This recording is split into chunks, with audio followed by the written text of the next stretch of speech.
যে একটা নির্বাচন কমিশনের মার্কায় মূলা, বেগুন, খাট, থালাবাটি এগুলো থাকতে পারে না। মানে দেশে কি মার্কার অভাব পড়ছে? সো এটা তাদের রুচিবোধের একটা প্রকাশ পায় এই জায়গায়। আমরা আশা করছি তারা এটা সংশোধন করবে।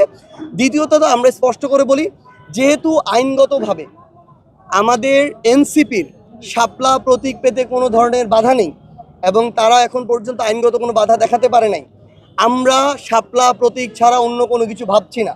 আমরা সর্বশেষ সাদা শাপলা, লাল শাপলা তাদের অপশন দিয়েছিলাম, যদি একান্তই তাদের শাপলার সাথে কিছু অ্যাড করতে হয় এইটুকু করে তারা দিতে পারে, আমাদের দ্বিমত থাকবে না। কিন্তু আমরা স্পষ্ট করে বলি, এর বাইরে এনসিপির যেহেতু এই প্রতীক পেতে কোনো আইনগত বাধা নেই, এর বাইরে আমরা কোনো অপশন চিন্তা করছি না।